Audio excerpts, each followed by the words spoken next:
Iraq का शहर बाबिल दुनिया का सबसे बड़ा मरकज था। यहाँ के लोग न सिर्फ सितारों की पूजा करते थे बल्कि अपने हाथों से बनाए हुए पत्थर के बुतों के आगे भी सर झुकाते थे। इस माहौल में अल्लाह ने अपने खलील हजरत इब्राहिम अलैहिस्सलाम को पैदा किया। बेटा इब्राहिम, ये मूर्ति काफी दाम में बिकेगी। तकलीफ दे हकीकत ये थी कि हजरत इब्राहिम अलैहिस्सलाम के अपने वालिद अजर इन्हीं बुतों को तराशने वाले फनकार थे। क्या लाजवाब मूर्ति बनाई है। इस मूर्ति की जो भी मुंह बोली कीमत होगी हम अदा करेंगे। तो सौदा पक्का समझो। तुमने मेरी मेहनत का सही मोल लगाया है। ये मूर्ति अब तुम्हारी हुई। और लोग उन्हें खरीद कर अपनी किस्मत का मालिक समझते। देखा इब्राहिम, ये मूर्तियां हमारे घर में बरकत ला रही हैं।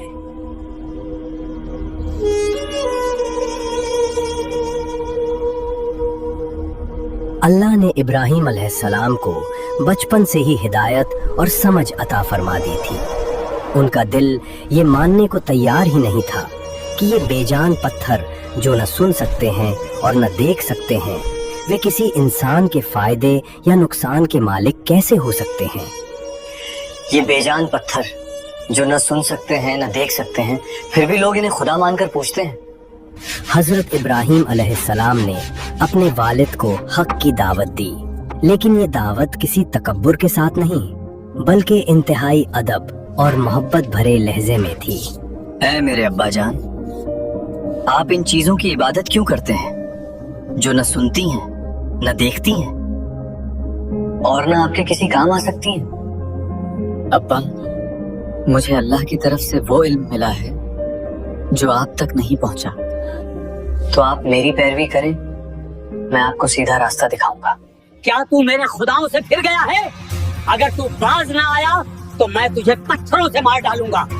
मेरे सामने से हमेशा के लिए दूर हो जा इब्राहिम।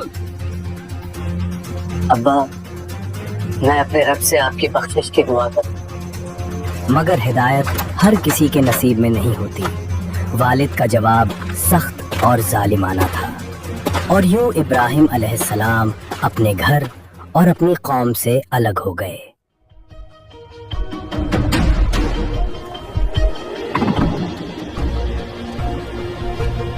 और फिर त्योहार का वो दिन आया जब पूरी कौम शहर से बाहर जश्न मनाने के लिए जमा होती थी। ये उनका मेला था जहां वे अपने बुतों के सामने खाना रखते थे और फिर शाम को उसे तबर्रुक समझकर खाते थे। क्या तुम नहीं चल रहे इब्राहिम हमारे साथ? नहीं, मैं बीमार हूँ।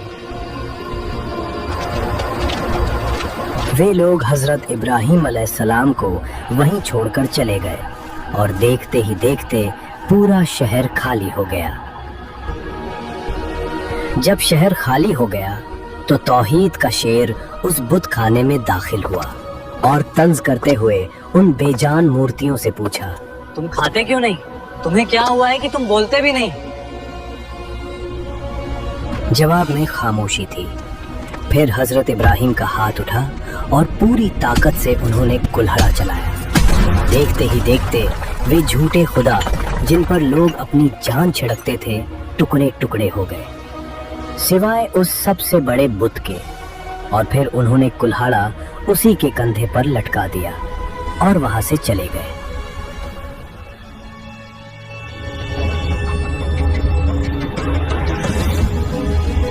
जब लोग वापस लौटे और मंजर देखा तो उनके होश उड़ गए और चीखो पुकार मच गई।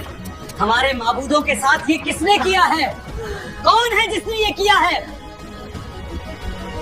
इब्राहिम, जो कि बुतों के खिलाफ था। शक की सुई इब्राहिम अलैहिस्सलाम पर गई तो उसे पकड़ कर लाओ, क्योंकि वही इन बुतों के खिलाफ बोलते थे। उन्हें भरी मजलिस में लाया गया और सवाल हुआ, ऐ इब्राहिम, क्या तुमने हमारे खुदाओं का ये हाल किया है? इब्राहिम अलैहिस्सलाम ने निहायत इत्मीनान से उस बड़े बुत की तरफ इशारा किया जिसके कंधे पर कुल्हाड़ा था। शायद ये काम इसी बड़े बुत ने किया होगा। इस जवाब ने उनकी अक्लों को झंझोड़ दिया जिसके कंधे पर ये कुल्हाड़ा टिका है उसी से पूछ लो, अगर इनमें सच में बोलने की ताकत है। क्या तुम्हें पता नहीं कि ये बोल ही नहीं सकते? तो क्या तुम अल्लाह के सिवा उनकी इबादत करते हो जो न तुम्हें कोई नफा पहुंचा सकते हैं न कोई नुकसान? अफसोस है तुम पर और इन बेजान मूर्तियों पर भी। क्या तुम जरा भी अकल नहीं रखते? दलील लाजवाब थी, मगर ताकत का नशा इंसान को अंधा कर देता है। बजाय सच कबूल करने के उन्होंने फैसला किया कि इब्राहिम को आग में जला दिया जाए। बाबिल के लोगों ने अपने कुफ्र पर डटकर इब्राहिम को सजा देने का फैसला किया। कई दिनों तक लकड़ियां जमा की गईं और एक ऐसी आग तैयार की गई जो उस वक्त से पहले कभी देखी नहीं गई थी।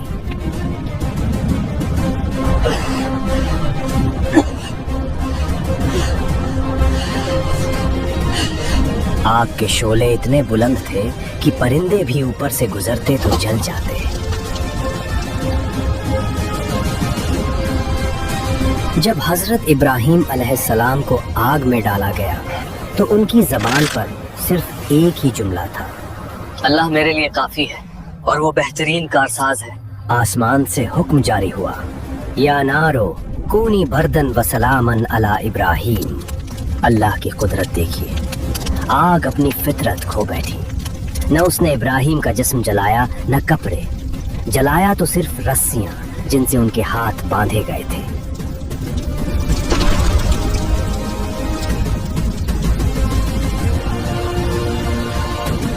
लोग तमाशा देखने खड़े थे कि इब्राहिम राख बन गए होंगे, मगर जब धुआं छटा तो देखा कि इब्राहिम आग के बीच ऐसे खड़े हैं जैसे किसी बाग में हो।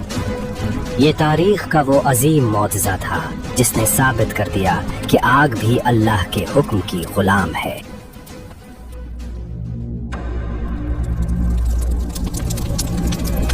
आग के ठंडा होने का मौजज़ा पूरे बाबिल में फैल चुका था। ये खबर वक्त के सबसे बड़े जालिम बादशाह नमरूद तक पहुंची। उसने तकब्बुर में आकर हजरत इब्राहिम अलैहिस्सलाम को दरबार में तलब किया। ये वो बादशाह था जो खुद को खुदा कहलवाता। तुम्हारा रब कौन है? मेरा रब वो है जो जिंदा करता है और मारता है।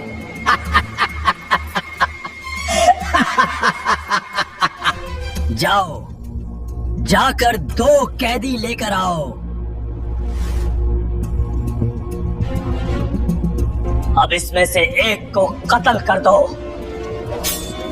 उसने कैद खाने से 2 कैदी मंगवाए, एक को कत्ल करवा दिया और दूसरे को छोड़ दिया। देखा तुमने, मैं भी जिंदा करता हूँ और मारता हूँ। बेशक अल्लाह सूरज को मशरिक से निकालता है, तो तुम उसे मगरिब से निकाल कर दिखाओ। इस पर नमरूद के पास कोई जवाब न था। तभी नमरूद ने इब्राहिम अलैहिस्सलाम को हुक्म दिया कि वो शहर को छोड़कर चले जाएं, और तभी इब्राहिम अलैहिस्सलाम इराक छोड़कर सीरिया की तरफ चल दिए और उन्होंने अपने चाचा की बेटी सारा अलैहिस्सलाम से शादी कर ली और यहीं रहने लगे। इस शहर के लोग बुतों की पूजा नहीं करते थे, बल्कि सितारों को पूजते थे, और ये लोग रात को इबादत करते थे क्योंकि सितारे रात को दिखाई देते हैं। एक दिन इब्राहिम अलैहिस्सलाम इन लोगों के साथ निकले और एक चमकते हुए तारे को देखकर बोले कि ये मेरा रब है। फिर जब वो तारा छिप गया तो बोले, ये मेरा रब कैसे हो सकता है जो छिप जाए।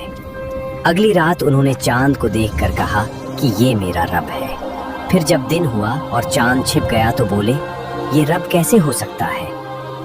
अगर दिन के वक्त किसी को अपने रब की हाजत होगी तो वो क्या करेगा? मैं डूबने वालों से मोहब्बत नहीं करता। इन बातों से इब्राहिम अलैहिस्सलाम उन लोगों को गौर व फिक्र की दावत दे रहे थे ताकि वो लोग गौर करें। फिर जब दिन हुआ और सूरज निकला तो कहने लगे, ये सबसे बड़ा है, ये रब होगा। ये मेरा रब है, ये तो सबसे बड़ा है। लेकिन जब वो गुरूब हो गया तो कहने लगे, ये भी रब कहलाने लायक नहीं है, اے میری قوم، میں ان سب چیزوں سے بری ہوں جنہیں تم اللہ کا شریک ٹھہراتے ہو۔ بے شک میں نے اپنا چہرہ اس ذات کی طرف کر لیا ہے جس نے زمین اور آسمانوں کو پیدا کیا۔ پر ان لوگوں نے پھر بھی کفر کیا اور کوئی بھی ایمان نہیں لایا۔ تبھی ابراہیم علیہ السلام نے ہجرت کرنے کا فیصلہ لیا اور وہ مصر جا پہنچے۔ اور جب یہ بات مصر کے بادشاہ کو پتہ چلی کہ ایک شخص ہجرت کر کے آیا ہے اور اس کے ساتھ ایک عورت ہے جو بہت حسین اور جمیل ہے،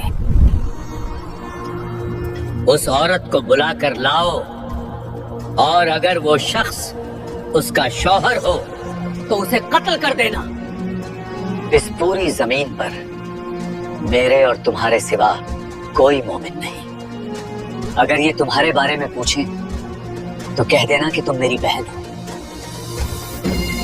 یہ جھوٹ نہیں، اس لحاظ سے تم میری دینی بہن ہو۔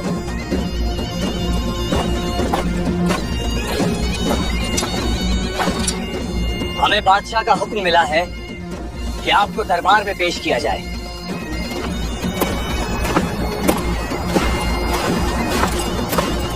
ظالم بادشاہ نے حضرت سارہ علیہ السلام کو محل میں بلا لیا اور اس نے اپنی بری نیت سے ان کی طرف دیکھا۔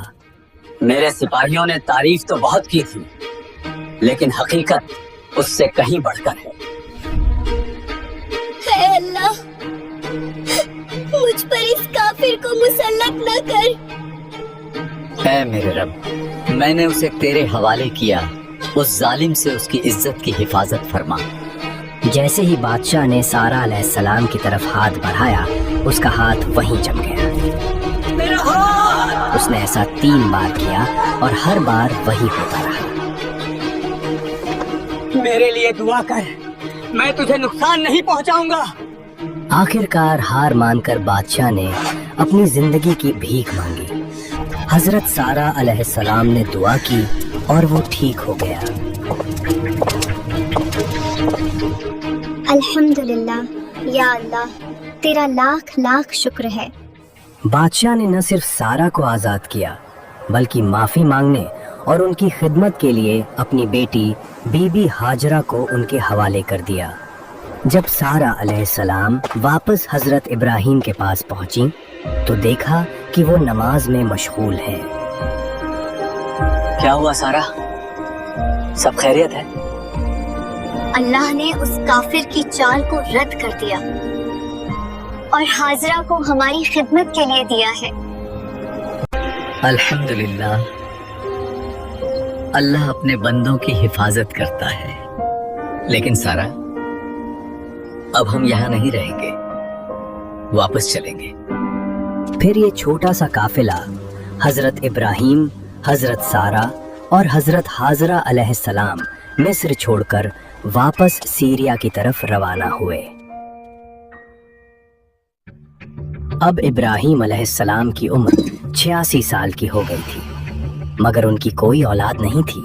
تو سارہ علیہ السلام نے سوچا کہ میں بانجھ ہوں اور ابراہیم علیہ السلام کو اولاد کی تمنا ہے، تو کیوں نہ حاجرہ علیہ السلام کا نکاح ابراہیم علیہ السلام سے کرا دوں۔ ابراہیم ہماری اولاد نہیں ہے، شاید اللہ حاضرہ کے ذریعے ہمیں وارث عطا کرے۔ 86 سال کی عمر میں اللہ نے ابراہیم علیہ السلام کو اولاد کی نعمت سے نوازا۔ اللہ تیرا شکر ہے جس نے بڑھاپے میں مجھے اسماعیل عطا کیا۔ لیکن اللہ کی حکمت کچھ اور ہی تھی۔ ابھی حضرت اسماعیل علیہ السلام دودھ پیتے بچے ہی تھے کہ اللہ کا حکم آیا، انہیں اس سرزمین پر لے جاؤ جہاں میرا گھر ہے۔ حضرت ابراہیم علیہ السلام اللہ کے حکم کو پورا کرنے کے لیے مکہ کی طرف روانہ ہوئے۔ یہی وہ جگہ ہے۔ ابراہیم، یہاں تو کوئی نہیں ہے، نہ پانی نہ سایہ۔ ایک بوڑھے باپ کو اپنے دودھ پیتے بچے اور بیوی کو ایک بے آباد جگہ پر اکیلا چھوڑنا تھا۔ کیا آپ ہمیں یہاں اکیلا چھوڑ کر جا رہے ہیں؟ اے رب، میں نے اپنی اولاد کو اس بے آباد وادی میں تیرے گھر کے پاس بسا دیا ہے۔ کیا یہ اللہ کا حکم ہے؟ हाँ हाजरा, रब्बी ज़ल हाज़ा बलदन आमिनन वरज़ुक़ अहलहु मिनस समराति मन आमना मिनहुम बिल्लाहि वल यौमिल आखिर। अल्लाह के खलील ने एक सवाल तक नहीं किया, बस हुक्म की तामील की और वहाँ उन्हें छोड़कर चल दिए। अगर रब का यही फैसला है तो वो हमें जाया नहीं होने देगा।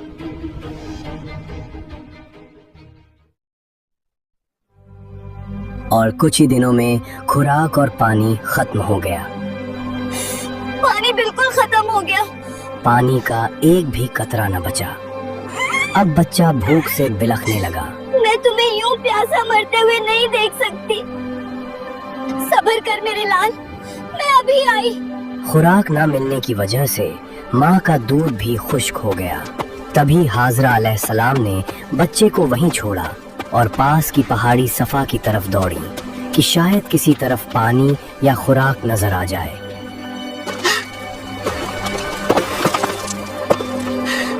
कोई है? मेरी मदद करो। और जब कुछ नजर ना आया तो नशेब की तरफ पहुंची। या अल्लाह, हिम्मत दे। इस्माइल की आवाज नहीं आ रही। पर जब उन्हें बच्चा नजर आना बंद हो गया तो तेजी से मरवा की पहाड़ी की तरफ दौड़ी। वहां भी कुछ नजर न आया। ख्याल आया कि फिर से कोशिश करनी चाहिए। इस तरह उन्होंने सफा और मरवा के दरमियान 7 चक्कर लगाए। अल्लाह को हाजरा अलैहिस्सलाम की ये बात बहुत पसंद आई और अल्लाह ने हाजरा अलैहिस्सलाम की इस सुन्नत को बरकरार रखने के लिए हज का हिस्सा बना दिया।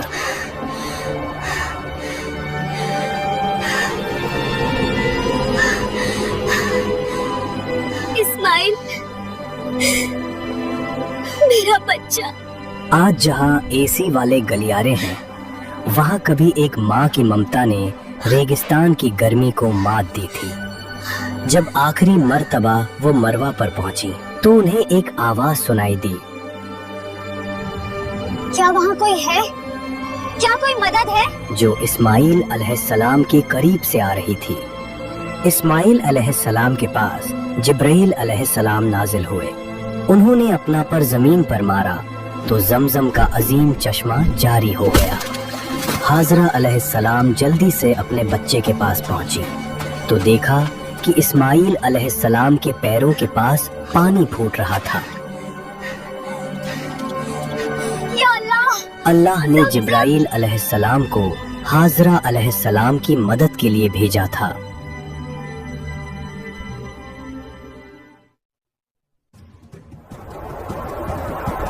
पानी की तलाश में यमन का एक कबीला बनु जुरहुम वहां जा पहुंचा। परिंदे सिर्फ वही मंडराते हैं जहाँ पानी होता है। सही कहा जनाब, वहाँ पानी है, एक चश्मा है और एक औरत वहाँ मौजूद है।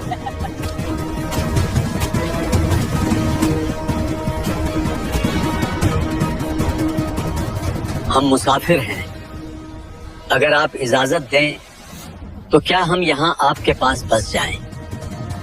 हाँ, तुम यहाँ रह सकते हो, मगर याद रहे इस पानी पर हक सिर्फ मेरा होगा। तुम्हारा इस पर कोई मालिकाना हक नहीं। हमें आपकी शर्त मंजूर है। इस तरह वहाँ रिहाइश शुरू हो गई और इस्माइल अलैहिस्सलाम की परवरिश होती रही और नन्हे इस्माइल ने उन्हीं से उनकी जबान सीखी। इस कबीले की मक्का में रिहाइश इब्राहिम अलैहिस्सलाम की दुआ का नतीजा थी, क्योंकि जब उन्होंने उन्हें बंजर जमीन पर छोड़ा तो उन्होंने एक दुआ पढ़ी, ऐ मेरे रब, इस जगह को अमन वाला शहर बना दे और यहाँ के रहने वालों को फलों की रोजी अता कर, उन्हें जो अल्लाह और कयामत के दिन पर ईमान रखते हैं।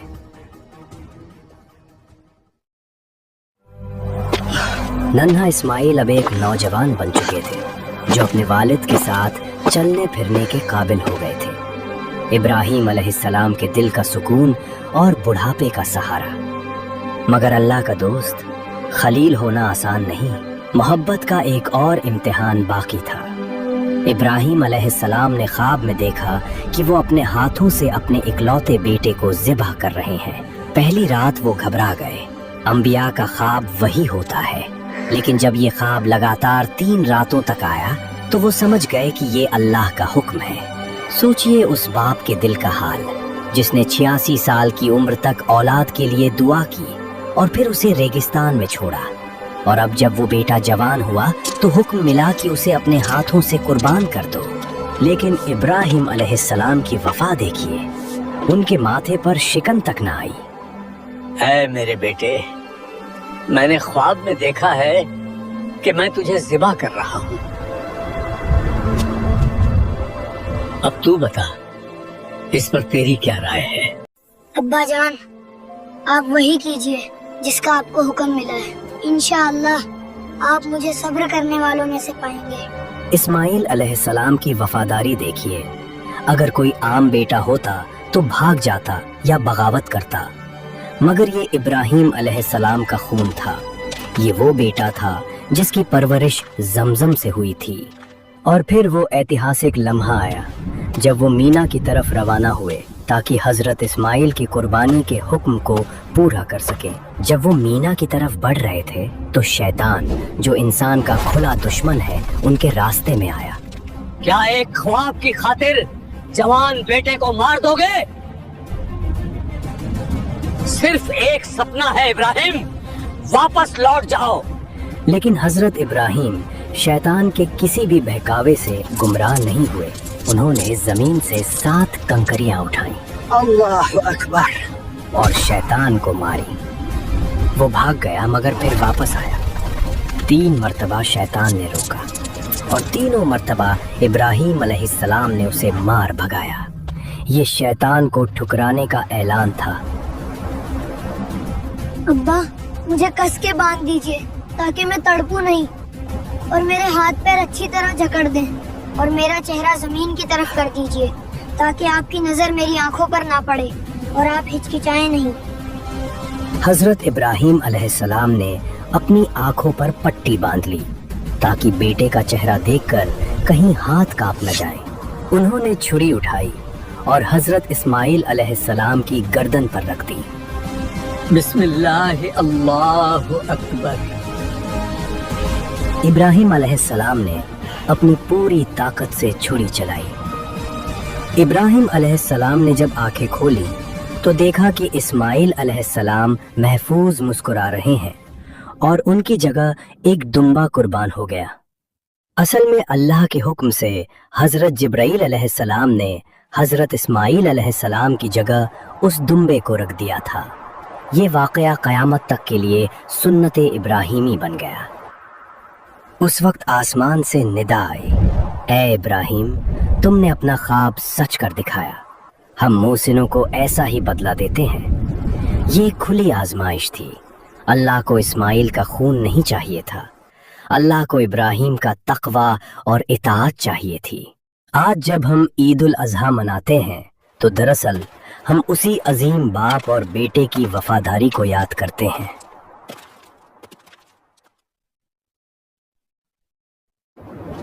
ایک دن جب ابراہیم علیہ السلام کے خیمے میں 3 مسافر آئے تو ابراہیم علیہ السلام نے انہیں دیکھتے ہی ان کا استقبال کیا اور انہیں کھانا پیش کیا۔ ابراہیم علیہ السلام نے کھانا ان کے قریب کرتے ہوئے بڑے پیار سے کہا، آپ لوگ کھاتے کیوں نہیں؟ اصل میں وہ 3 مسافر جبریل، میکائیل اور اسرافیل علیہ السلام تھے جو انسانی شکل میں آئے تھے۔ گھبراؤ مت ابراہیم، آپ کون ہیں؟ ہم تو قوم لوط کی طرف بھیجے گئے ہیں، لیکن ہم تمہارے لیے ایک خوشخبری بھی لائے۔ ہم تمہیں ایک علم والے بیٹے کی خوشخبری دیتے ہیں۔ انہوں نے ابراہیم علیہ السلام کو بیٹے اسحاق کی خوشخبری دی۔ ہم تمہارے پاس سچی خبر لے کر آئے ہیں۔ کیا میں اولاد کو جنم دوں گی جبکہ میں ایک بوڑھی عورت ہوں؟ اور یہ میرے شوہر بھی تو بوڑھے ہو چکے ہیں، یہ تو بہت عجیب بات ہے۔ کیا تم اللہ کے حکم پر تعجب کرتی ہو؟ اللہ کی رحمت اور اس کی برکتیں تم پر ہوں اے اہل بیت۔ بے شک وہ تعریف کے قابل اور بڑی شان والا ہے.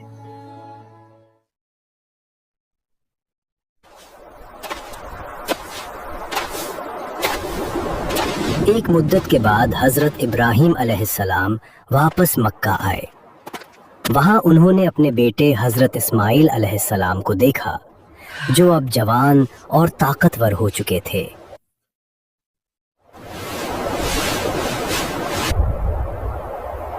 بیٹا اسماعیل، اللہ نے مجھے ایک حکم دیا ہے.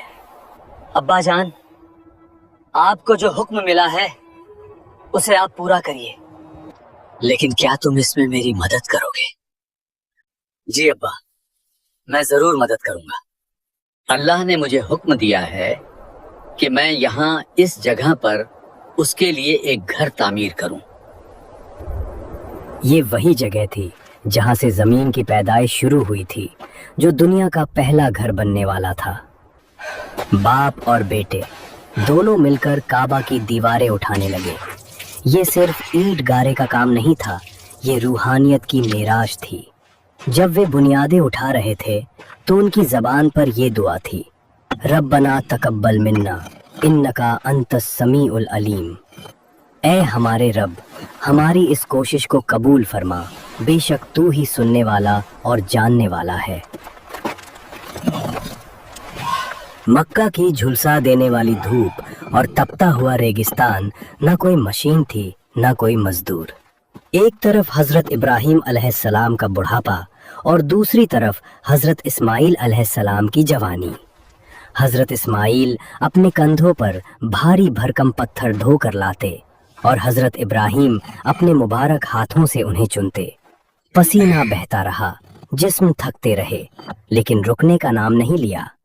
یہ گھر صرف پتھروں سے نہیں بلکہ ان دو پیغمبروں کے پسینے اور بے انتہا صبر سے بن رہا تھا. بیٹا، دیواریں اب بہت اونچی ہو گئی ہیں.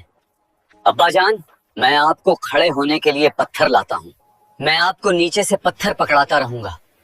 بیٹا، ایک خوبصورت سا پتھر الگ سے ڈھونڈ کر لے آنا جو ہم کعبہ کے ایک کونے میں لگا سکیں تاکہ طواف شروع کرنے کی ایک نشانی رہے.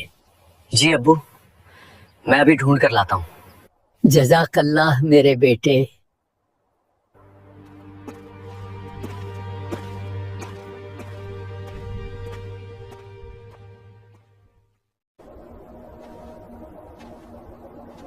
السلام علیکم.